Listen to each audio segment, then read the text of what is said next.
আসসালামু আলাইকুম, নতুন একটা ব্লগে স্বাগতম। আজকে আমরা যাচ্ছি হচ্ছে ব্যাঙ্গালোরের সবচেয়ে বড় রেল স্টেশনে। সেখান থেকে আমরা কলকাতার টিকিটের ব্যাপারে শুনবো, জানবো এবং বিস্তারিত এই ভিডিওতে থাকবে। চলুন ভিডিওটা শুরু করা যাক। ওপার থেকে একটা সিএনজি বা অটো নিয়ে নিলাম স্টেশনে যাওয়ার জন্য। সেটা এই শহরের ভিতরে রাস্তা দিয়ে, ছোটখাটো রাস্তা দিয়ে চলে যাচ্ছে।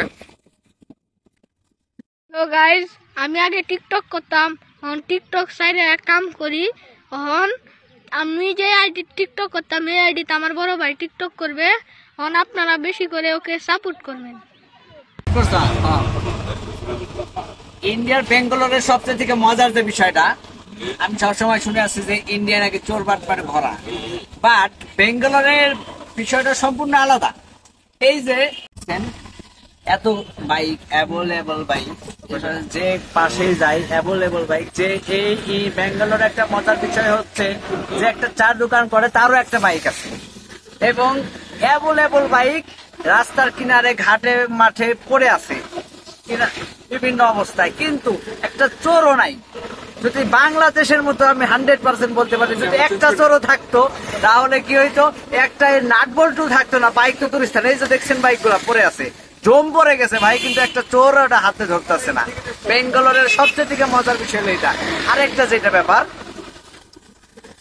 বাংলাদেশের টাঙ্গাইল শহরে কিছুটা আছে, মানে ওখানে ওপেনলি যদি কোনো জেনারেশন মানে শহরের মিডিলে বিড়ি সিগারেট খায়, ওর চর থাপড়ের অভাব হবে না। তো এই ইন্ডিয়াতে বেঙ্গালোরে একটা মজার বিষয়, যদি কেউ ওপেনলি সিগারেট খায়, এই যে রাস্তা দেখছেন, একটা সিগারেটের মানে পাশাও পাবেন না। কিন্তু যদি কেউ ওপেনলি খায়, ওর 200 রুপি জরিমানা হবে। আর যে একবার জরিমানা দিবে সে ভাই আর কোনোদিন ওপেনলি সিগারেট খাবে না। তো এই কারণেই এই বেঙ্গালোরটা নিট অ্যান্ড ক্লিন। প্রচুর পরিমাণ ট্রাফিক সিগন্যাল মানা হয়। দেখেন, রেড সাইন উঠছে, সবগুলো গাড়ি দাঁড়িয়ে গেছে। কেউ কাউকে ওভারটেক করে বা গুতিয়ে গুতিয়ে সামনের দিকে যাচ্ছে না। জিনিসটা যদি আমাদের দেশে আমরা দেখি, দেখা যাবে যে সাইকেল যে আছে সে তো আগে যাবে, তারপর যাবে বাইক, এরপরে অটো টোটো যা আছে সেগুলো যাওয়া শুরু করবে তার পিছন পিছন। কিন্তু ব্যাঙ্গালোরতে আসলে এই জিনিসটা দেখা যায় না। ইভেন মানুষও এই সিগন্যাল মেনে চলে এবং তারা আইনের প্রতি খুবই অনুগত বা দায়িত্বশীল। দেখছেন, একটা ট্রাফিকও নাই, এটাই বেঙ্গল। যেটা আমাদের বাংলাদেশে পুলিশ সুপারম্যানের মতো, ওখানে সুপারম্যানের মতো তারা থামিয়ে দেয়। লোকাল বাসগুলো অনেক ভালো। এটা নির্দিষ্ট স্টেশন ছাড়া অন্য জায়গায় থামে না, যত যাই হয়ে যাক থামবে না।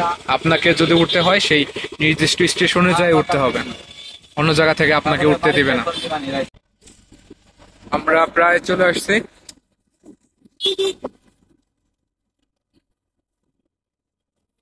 বিশাল জায়গা, বিশাল বিশাল স্টেশন।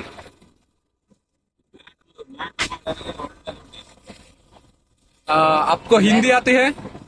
हिंदी? आ,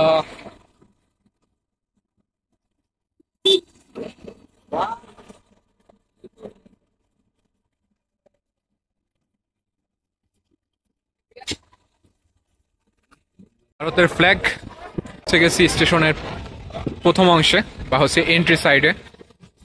আসছি ব্যাঙ্গালোর সেই বিখ্যাত বা বড় রেল স্টেশনে। এখানে এসে আমরা খুঁজতেছি যে কলকাতার মানুষ আছে নাকি, তার থেকে আমরা কলকাতার ইনফরমেশন নেবো কিছু, যে ওখান থেকে কিভাবে মেদিনীপুর যাওয়া যায় ট্রেনে।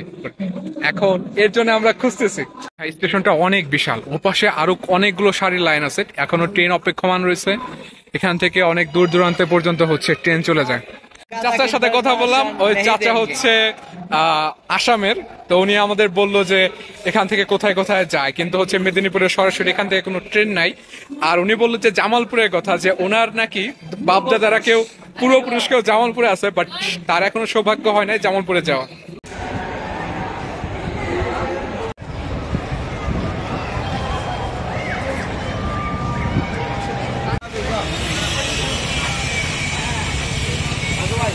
ভাষা যে কতটা গুরুত্বপূর্ণ এখানে এসে বোঝা যাচ্ছে। আমরা এখানে খুঁজতেছি যে কোনো বাঙালি মানুষের সাথে কথা বলতে পারি কিনা।